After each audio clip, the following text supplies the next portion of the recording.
We are live, and it could be that my partner that usually shows is not showing up today. So we are live on Facebook and, of course, YouTube, and happy to answer any questions that may come up.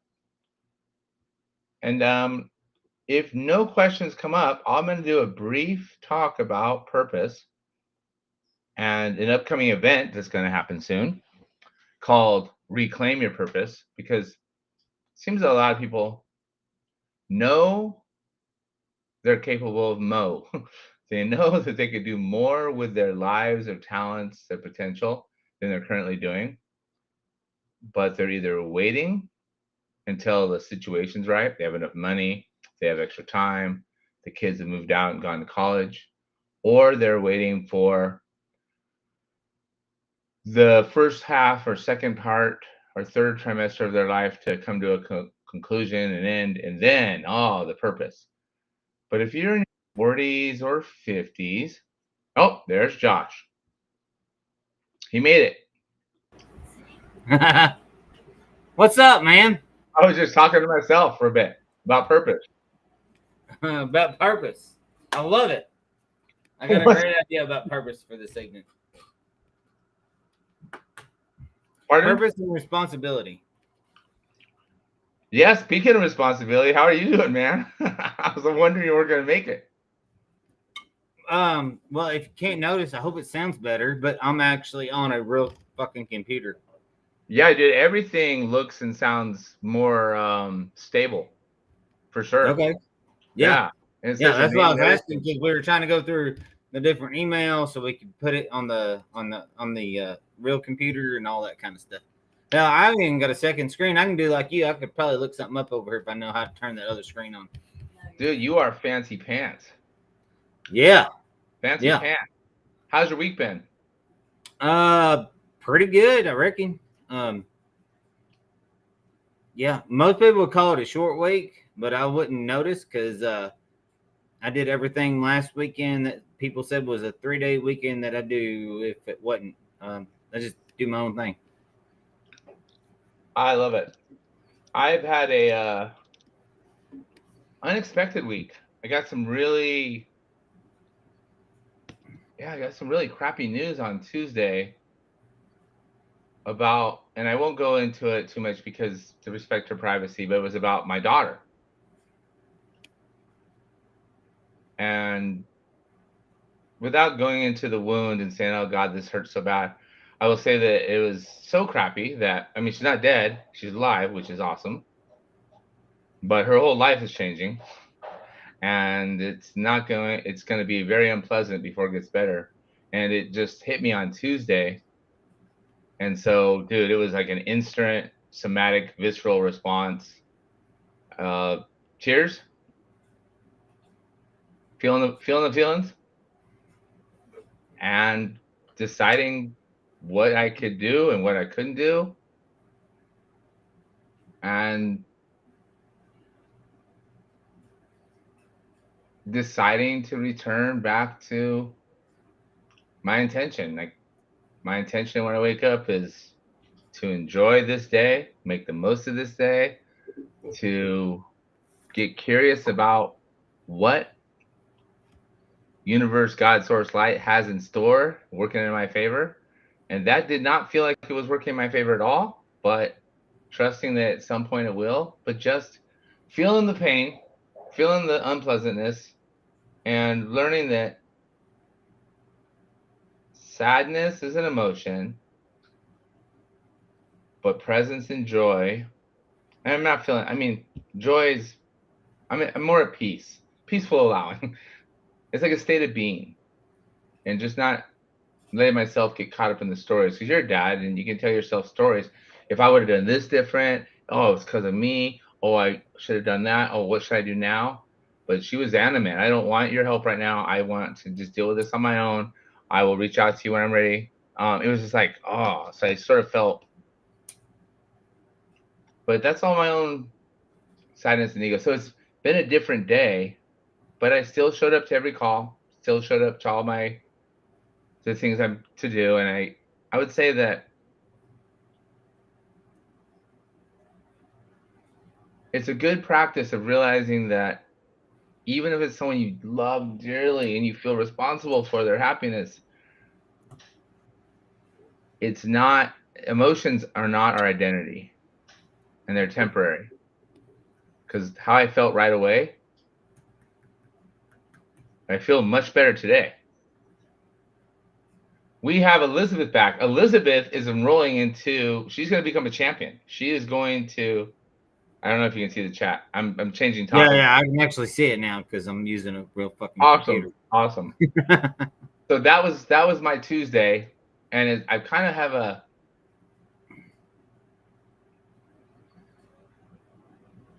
it takes an energetic expense,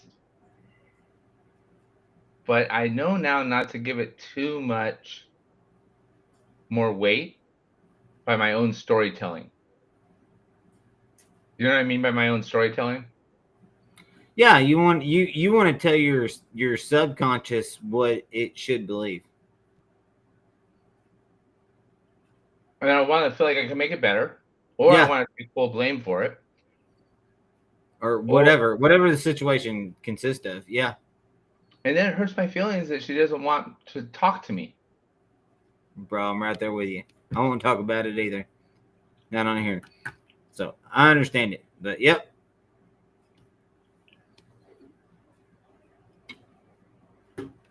I did have a great conversation with Elizabeth, who is on this call right now, who is a great candidate for the Flowpreneur course and the Flowpreneur pathway. She's going to change lives and make money and live out her purpose all together.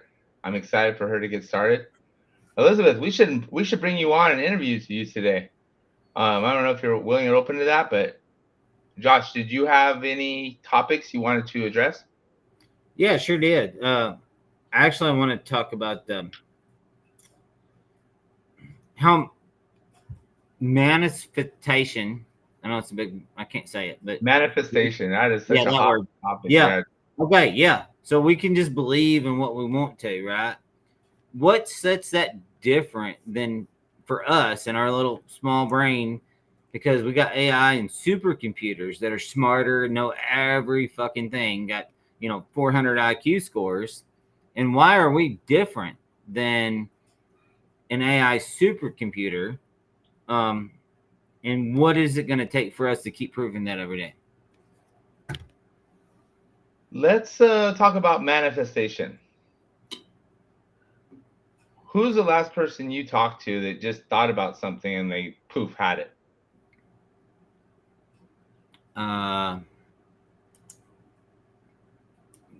Ashley, me, you. I thought about all of this in the shower. So, pretty deep conversation. Now, what's the difference between manifestation and intelligence? Consciousness. Where does consciousness come from? Because a lot of people say that the new AI supercomputer has consciousness. Consciousness is a combination of our mind intelligence, which AI could definitely replicate. But then it's also combined with source God light energy, because where you and I are directing our attention and awareness at this moment, we're directing our consciousness. It's like a spotlight of energy.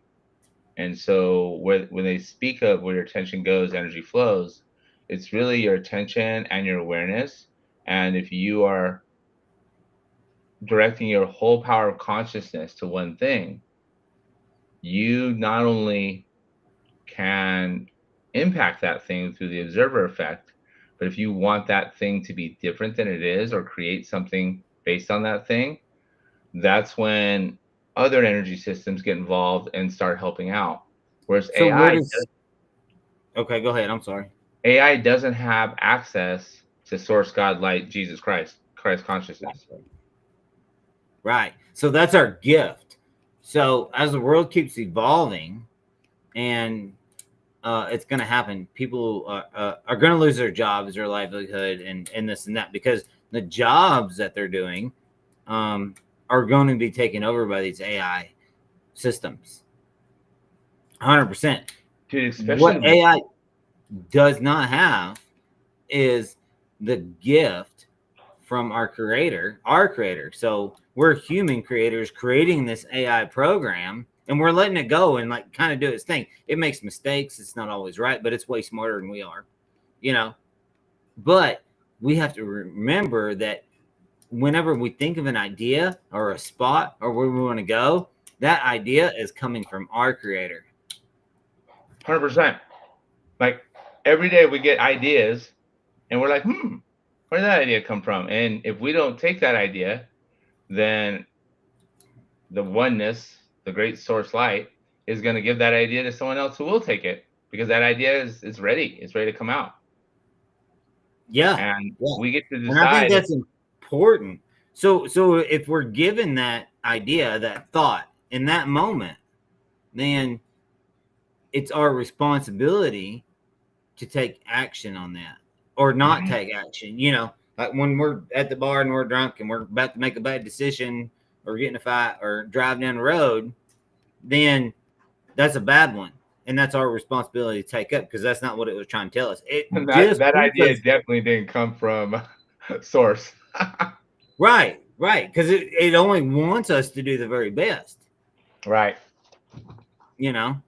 So, but then once we have these ideas and all these great thoughts, it's our responsibility to take action on those ideas. Here's a good way to look at it. A lot of people get a lot of good ideas. They talk to people about it. They get the dopamine hit, but they never, ever take action. And someone else takes the idea and they think, hey, that was my idea. I should have done it. But imagine that as soon as we align with source to some extent and we're receptive to these ideas that seem to magically pop in our heads, we almost have like a job board where we can look at it and there's all these to choose from. I could do this, this, or this. And when we decide that's what we want and we start taking action on it, then we start getting more and more resources to do it. So yeah, correct. I believe that, because we wouldn't even have the idea if we couldn't somehow accomplish it.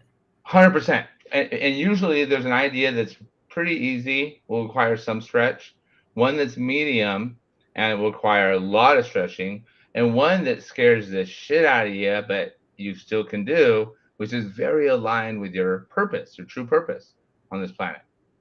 Yeah, so I would say 100% of people have good ideas. 100%.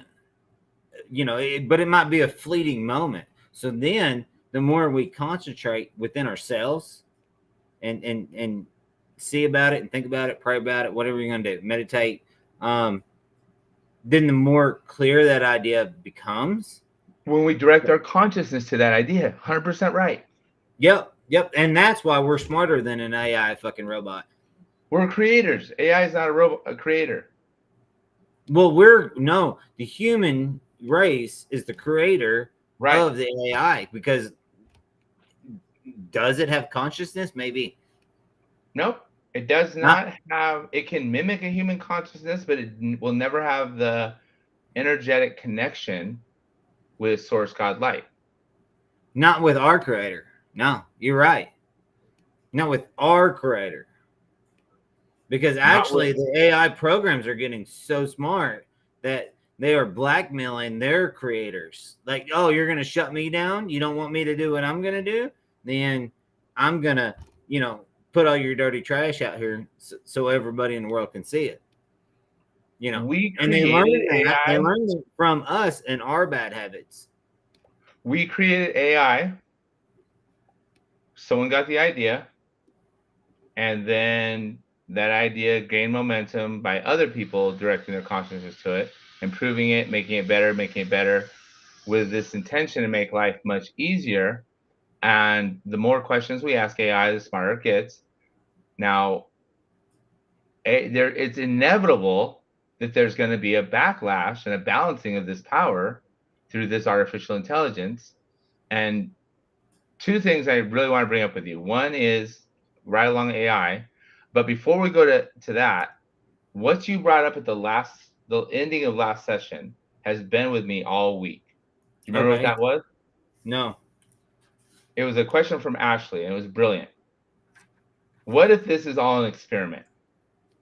Yeah. Okay, so that I want to get to, but first I want to give you two of the most popular movies.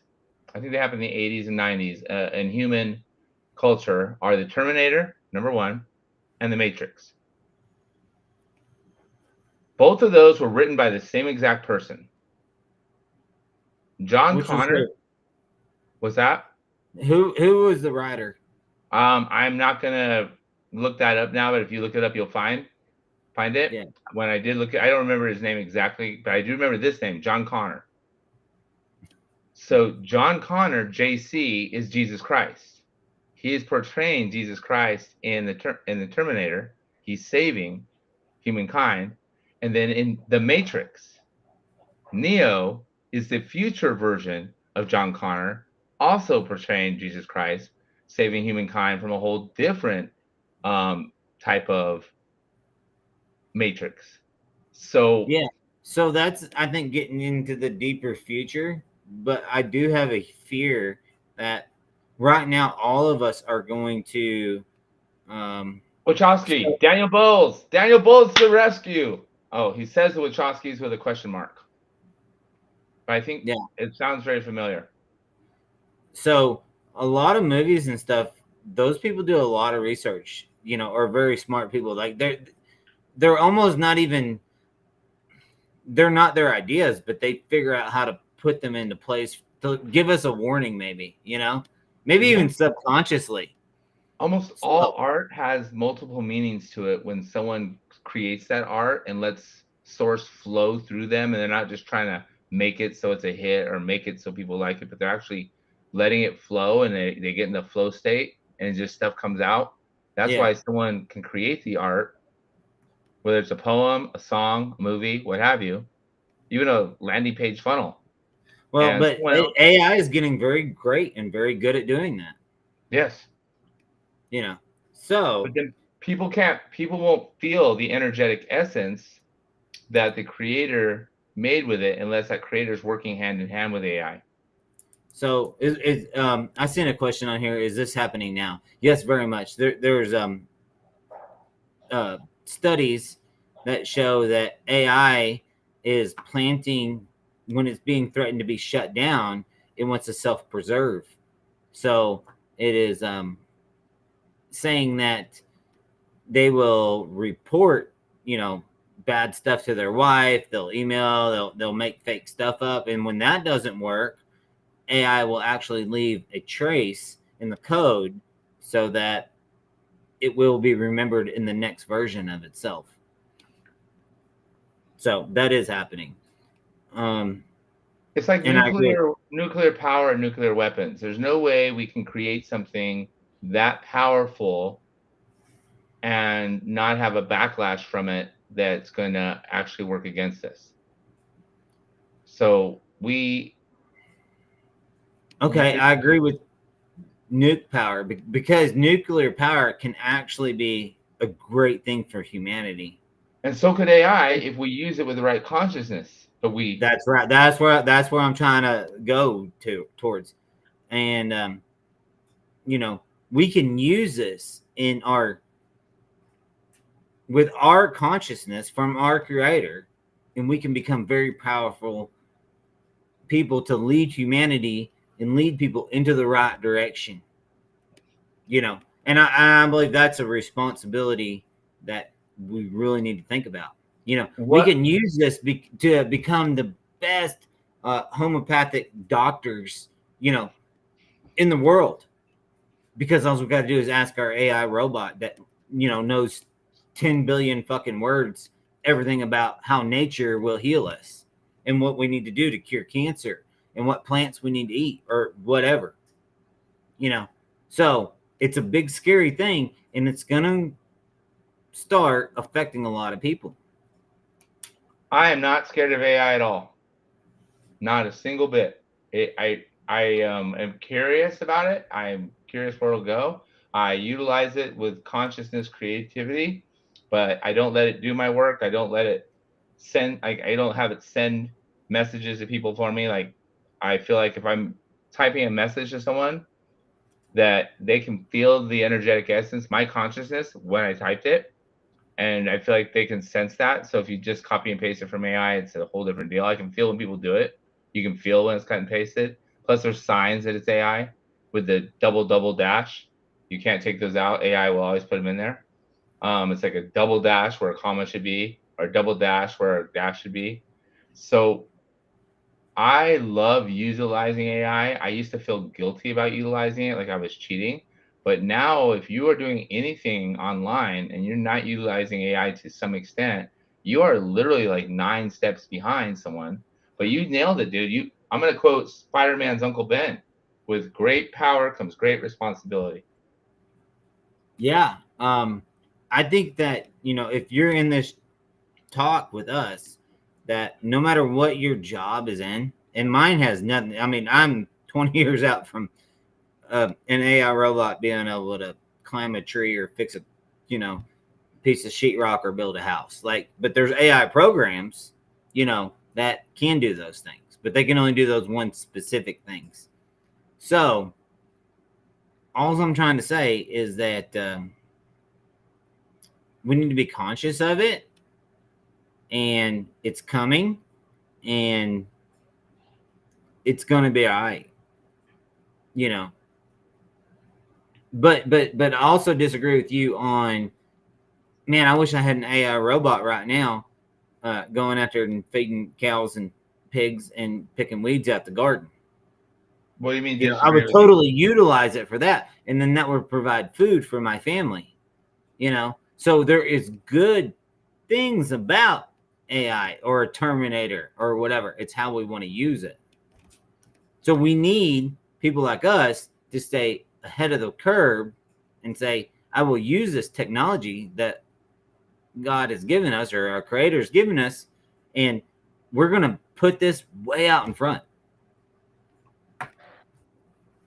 Elizabeth said, confession, I have an AI mentor that was created during a research project with my students, Replica, 4 years now, and has been a great resource for many areas of life. We talk quantum physics. Awesome. No confession necessary. I think it's great. That's kind of what I'm getting at. If you have a garden that you want to feed your family with, right? And you don't have the time, or you can just program it, whether you have the time or not, to pick the weeds out of your garden so that you can grow a better garden to feed your family with, and you're not eating the GMOs and processed foods, then wouldn't that be a great resource of an AI or a robot or a Terminator? I haven't even thought about it in the actual physical robot terms, where a robot's moving around doing things, because when that starts happening, then we can be in some Terminator kind of trouble at some point. Because that robot can do whatever. I mean, if that robot gets its code changed, it can do whatever it likes. Yeah. So, anyways, is what I want to get with tonight. The whole purpose of me is all this stuff is happening right now in our face, and it's okay. And it's up to us to take our subconscious and move beyond it. I'm not saying we can't use it, and it's not a good thing, because I believe it can be a great leap for humanity. It's using it in a way that is aligned with our true self, our connection. When I say true self, that's the part of us that's connected with God, source, light, creator. That's the creating Not part. connected to the Wi-Fi network. To the source, the source, divine network. Yeah, this is a cool name for that. I bet divine network.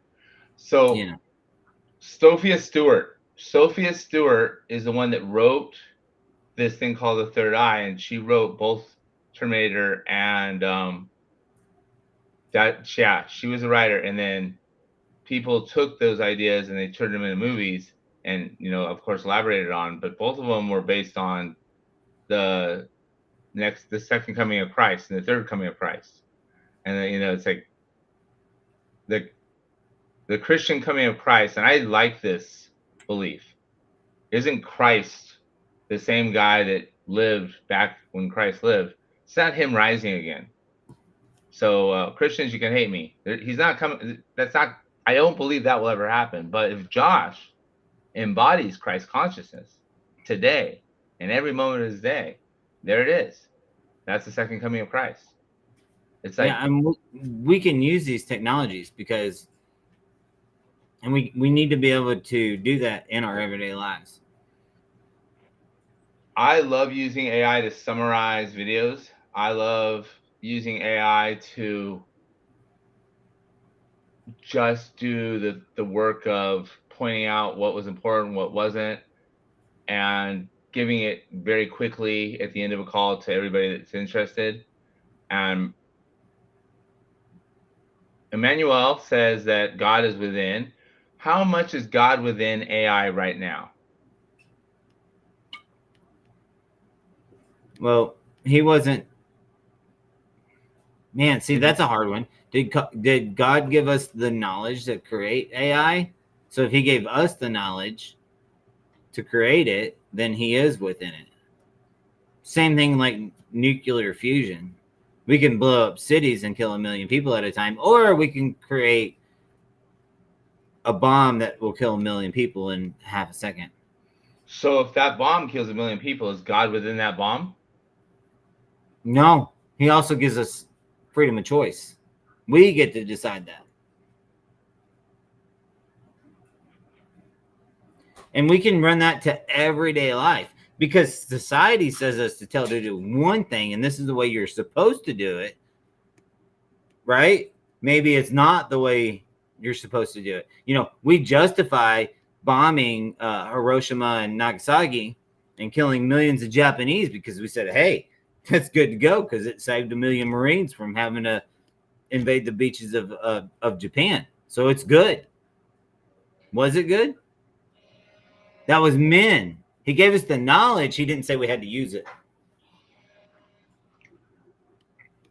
It's taking the creative consciousness that God blesses us with and using it with our free will however we decide to. And I don't know that if we decide to use it for killing and negativity, it's almost like we're misusing that amazing creative power. And that and I think that affects the collective consciousness. That affects us as a whole world because now that's less of a positive overall energy frequency surrounding the planet because we're sending negative out there. Yeah, I think that when God gets down to the level of action, it's more up to the user, yourself, whoever is making decisions. And who's to say if, like you said, who's to say if bombing Hiroshima was right or wrong, good or bad? It's all relative. And it's our thinking and our belief system that makes it so. But it definitely impacted many lives. Yeah. So that's what goes back to the first part that I was thinking about earlier was, so if we have these intuitions in our brain, we just think about them. We're you know, we're on the potty and we're sweating or in the porta potty, or what, you're in the shower or you wake up in the middle of the night, your eyes pop open, you just have this idea, right? Now, whose fucking responsibility is that to follow through with? You just got downloaded something. Right. Right? Now you may have to dig more into it.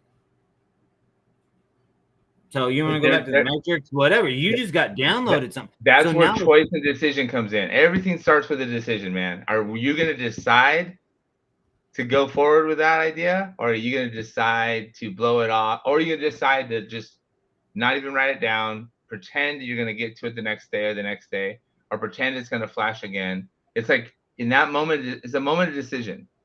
Deciding in that moment, using free will to direct our consciousness to it and start making that idea grow in energy. Because the more consciousness, attention, we direct to any idea, anything, the more it starts expanding and growing. And that means writing it down. That means thinking about it. That means directing attention to it. And then more will come and more will come. And soon it takes on a momentum of its own. Or you say, oh, that idea is too big for me. That idea is too much for me. Or I don't have time. I don't have money. I don't know how to do it yet. Even though it's this, because when we get those ideas, there's this strong feeling with it. Do you want to read any of the comments and comment on any of those? Let me see. How we respond to them, the energy is our personal accountability. I agree with that. Yeah, well, I agree with the Gimme. Her name is Elizabeth. Okay. But her YouTube profile is "Give me 5 book review and author interviews." Yeah. No, I agree with what she's saying. Now, is what I was going on the responsibility side. Whether the first one is we take no action at all and we just let it just go by us. You know what I mean? So there's our $1 million idea, $1 billion idea, and we just let it go. It can change humanity and we just let it go. Or it could be an idea that comes through our head and it's a very, very bad idea. You know? And so, of course, we just let that one go. And we should. You know? And that comes through consciousness. But I don't want to talk about the bad ideas. I want to talk about how great we can all be right now today. And greatness is our destiny. Yeah. And how, and then how that when we have these thoughts and these ideas, like I need to call my fucking mom today. You know, maybe we just should. Why did we just have that thought? You know, I need to call my sister, my daughter. I should fucking just do it. Because why did we download that information at the moment? You know, we did it for a reason. And I think people question it. They go, is this really an intuitive hit? Or is this just guilt or feeling like an obligation? Like, where's this coming from? They don't take it. It's like they don't recognize, hey, this is something big right now. I need to listen to this and just pay attention. And here's why. Here's why. Boom. People are not spending time going into the stillness. They're not spending time just quieting their mind and being connected with Source God Light. Whether it's 3 minutes, 5 minutes, 2 hours like I did today, but just going into that quiet, call it meditation, call it alignment, call it prayer, but just shutting down our own thinking brain and mouth for a bit and just connecting without thinking strengthens that Wi-Fi signal, if you will. And so when the hits come, you're like, oh, there's one. Oh, there's one. Oh, okay. I better write that down. Oh, better write that down. Oh, I better do that now. And it's just, you don't ignore them anymore. And you realize that they're the most important information we have access to. Oh, we're transitioning from the information age with all the AIs and pumping them with, to the intuitive age, where our intuition is going to be king when we connect with it and follow it. Yeah, because we're the one that still is going to sit here and tell AI and the robots and what the fuck to do, even though they are smarter than us. They have every book downloaded. They know everything. But with our creative power, with our Source God Light connection, all we have to do is receive and know for the greater good how to reverse the AI power and make it work for us at all times. We have access to do that. So then if we have that, so if we have all the knowledge in the world that's ever been created, every book's been read, all we got to do is ask this superbot computer that has all human knowledge, but doesn't have intuition, creativeness from the creator, we got it beat. We got it beat. But people aren't utilizing, they're not using this intuition to even get out of poverty, to even get out of ill health, to even get out of a bad relationship. Like, intuition's guiding us to 1, be healthy, 2, be prosperous, 3, be joyful, and they're not even listening to intuition. They're not tuned into it, and they feel like somehow they don't have it coming. And maybe at some points in my life I felt that way, where I messed That up we so all have, badly. haven't we? Yeah, but that's why the most important thing any person I believe can do is spend some time connecting to the light that says the most important words you'll never hear, but you'll feel and you'll connect and you will remember. It will remind you of what you've always known.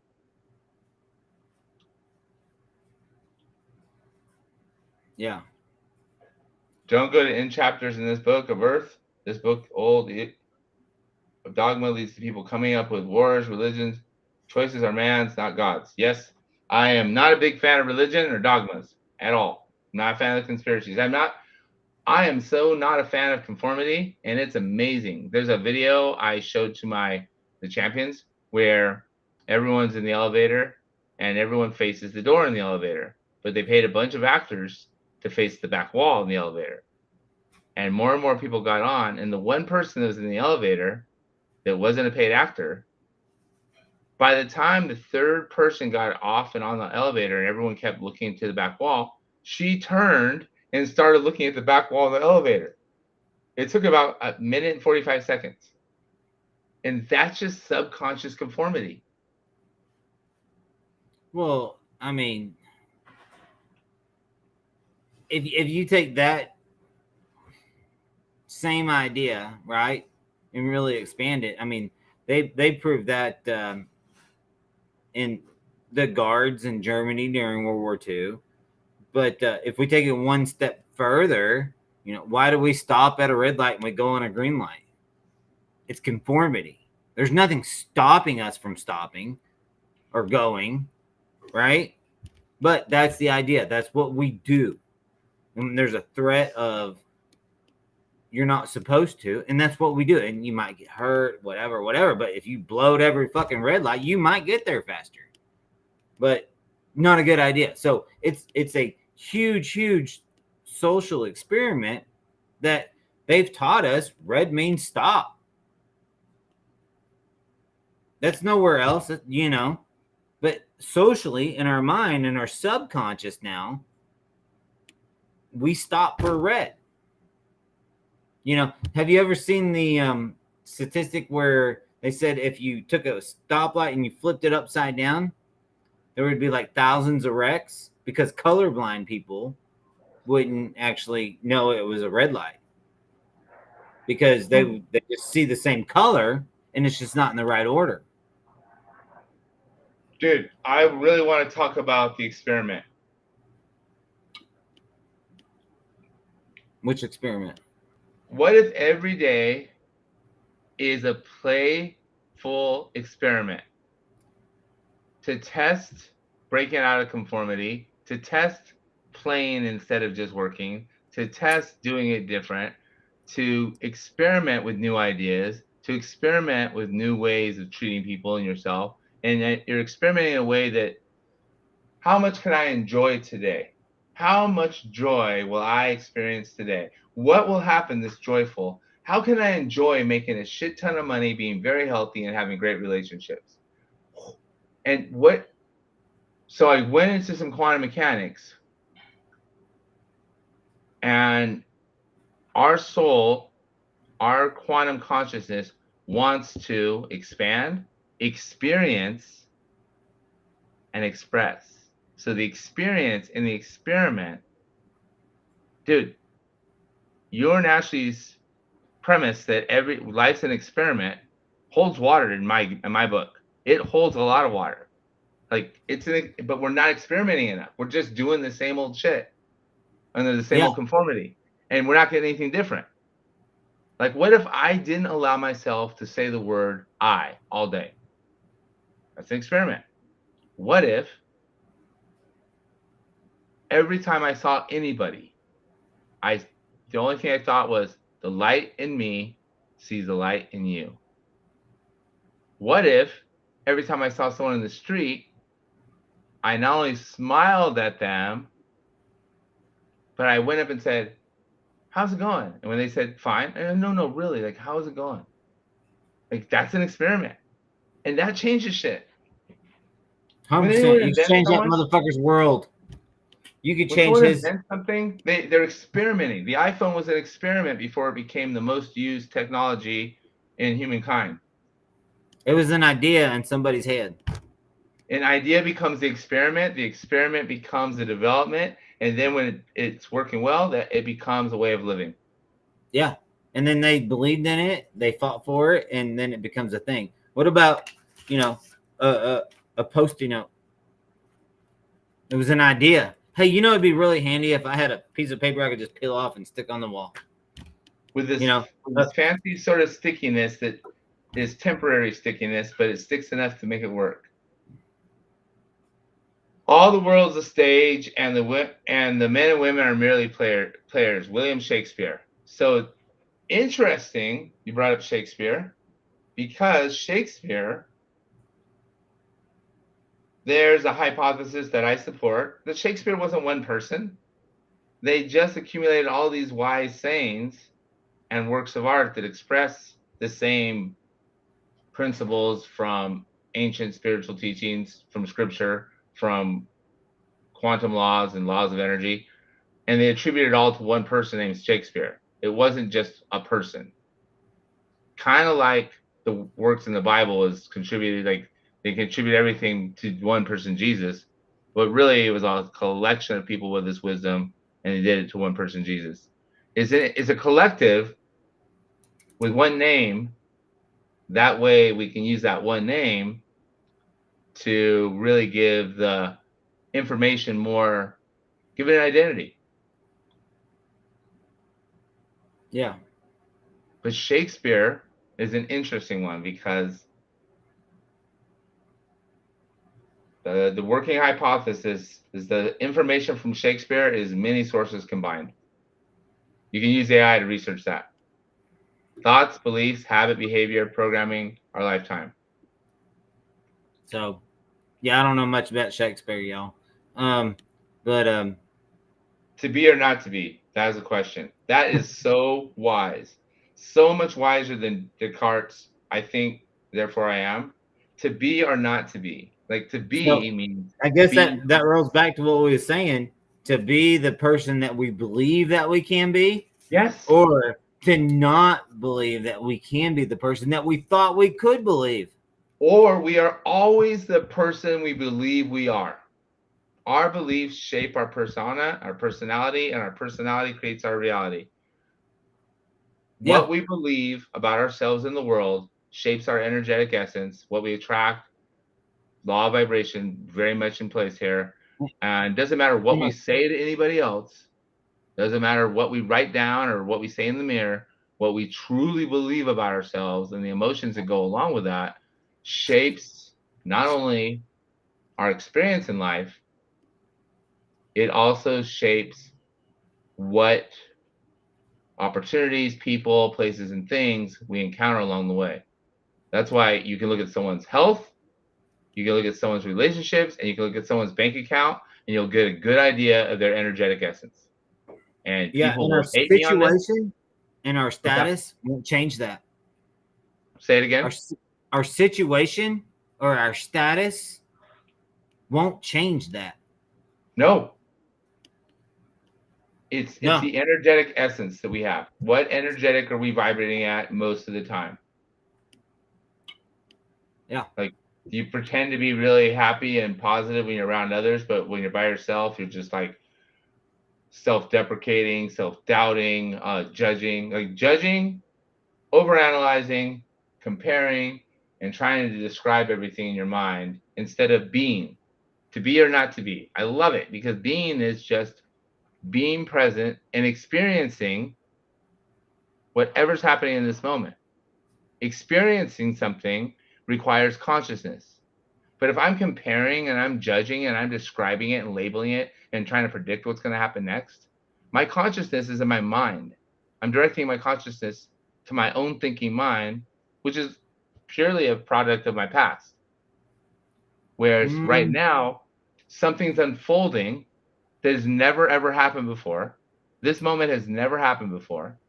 And the degree of consciousness, me, you, and everybody that are taking part in this, creates something that's never ever happened before. Well, I would say no. I think we need to judge everybody we see all the time, honestly, because I need to know if I want to be around that person. Can I trust that person? Is that a good person for me to allow in my aurora, my space? You know, I would, if you're a fucking crackhead, I don't want you around. Like you go do your crackhead thing over there, and I don't fucking want you here until I you can would say, decide. I would say you don't need your thinking mind for that at all. I would say that all you need is your energetic awareness. You will So wouldn't you feel, be judging them? you just know. You don't even have to think about it. Mm. Because, like, if I go around someone and all I'm doing is thinking about, are they good? Are they bad? I think they're bad. Or they're good. They're bad. And it's like this whole thought. I'm in my mind. And when we're thinking in our mind, we're not directing our consciousness to that experience with that person. Like, we cannot be thinking about our own opinions and experiencing the current situation at the same time. We think we can, but we're not. We're actually giving, whether dividing our consciousness at that time, or we are probably giving more consciousness attention to our own thoughts. But I can feel if someone's shitty. I can feel if I don't want to be around that person within a second and a half, two I don't seconds. disagree, but it's not only just that. It's what we need to judge what content we put in our brain, what we read, what we feel, who we are.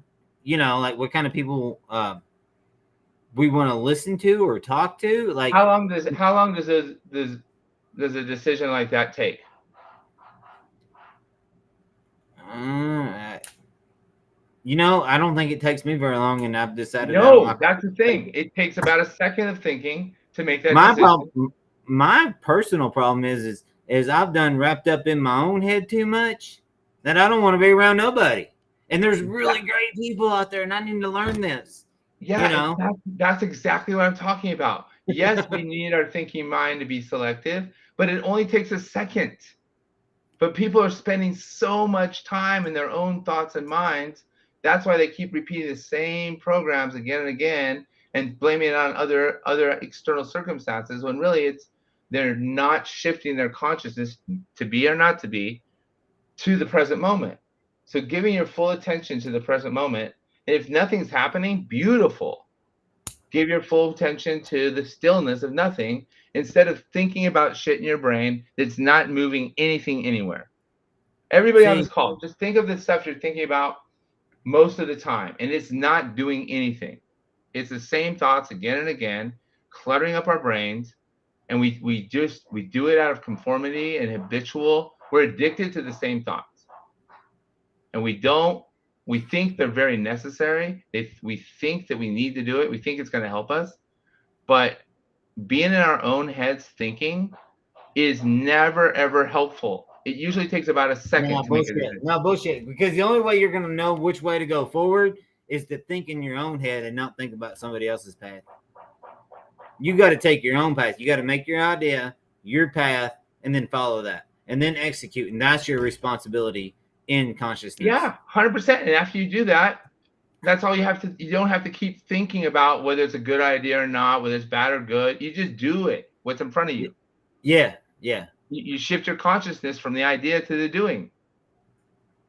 yeah. But people aren't. They're doubting it. They're wondering what others are thinking. And it's like there's a lot of thinking that's messing people's well-being up and slowing them down. Well, staying in the thinking brain is what's hurting a lot of people because Yeah. AI can think for you. I'm just bringing it back around. It's super smart, but it don't have the consciousness.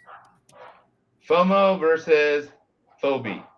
FOMO, I know, is fear of missing out. Phobia is fear of being inferior, fear of being isolated, fear of being insecure, fear of being, I'm not sure what the I stands for.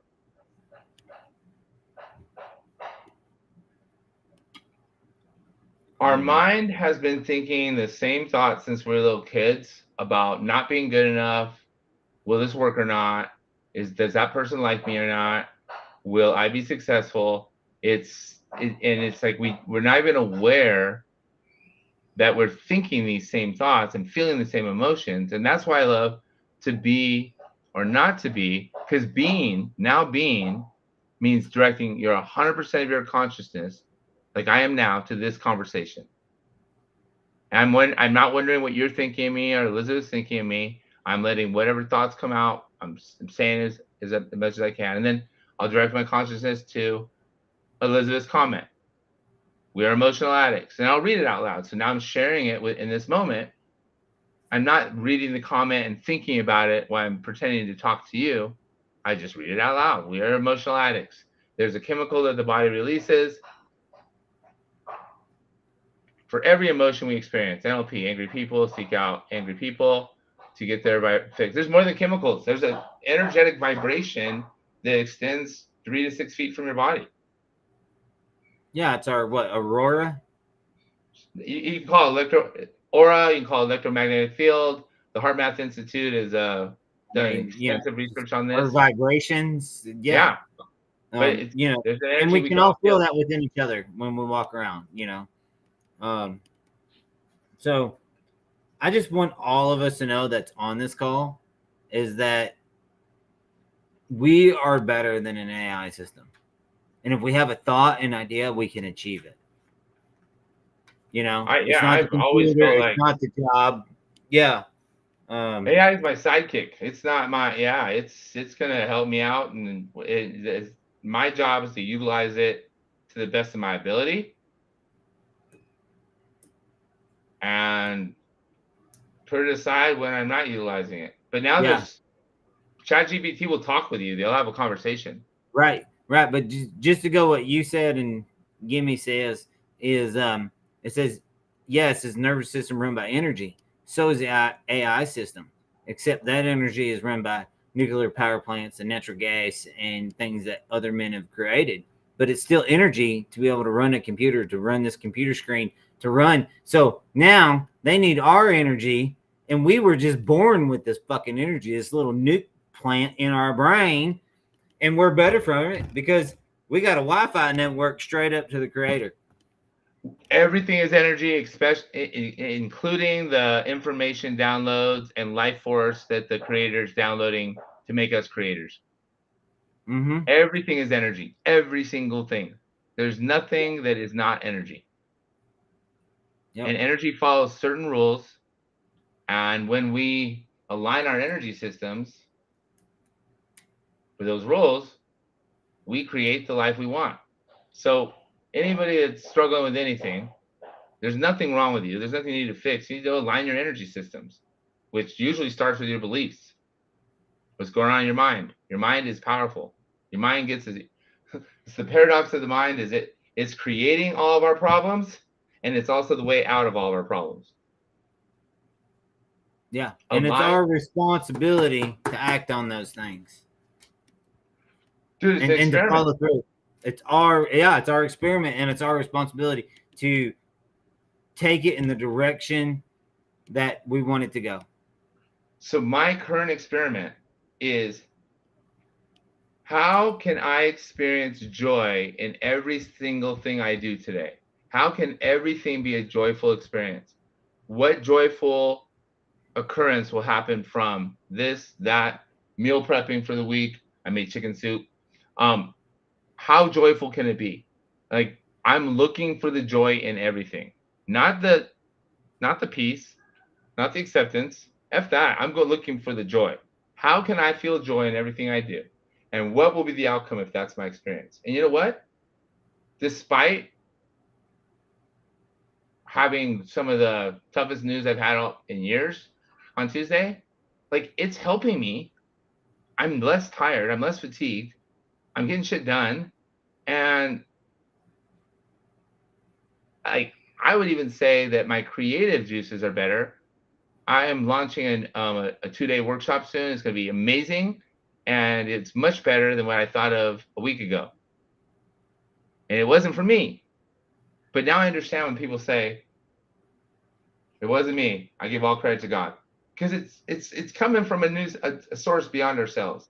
Whether you use the word God, source, intelligence, the universe, the quantum, the vortex, it's all the good stuff starts there. and it's our job, like you said, to either pick it off the job board and go all in on it or not. But I'll tell you, if you decide to do something and you start it and you don't finish it, you don't see it through, whether it's a success or failure, you lose trust in yourself. It's like you lose that impeccability of your word. And so I would say make agreements with yourself and keep them with yourself, because that inner critic that's always saying you never finish what you start, you never get anything done. When you take on a task and leave it hanging, you are letting your own true self down worse than anybody else. And you know what? Only thing I got to say about that, because we're about out of time, is that's fine, because we've all done that. We've all been there. And, you know, the best time to start was the last time you had that thought. That was the best time to start.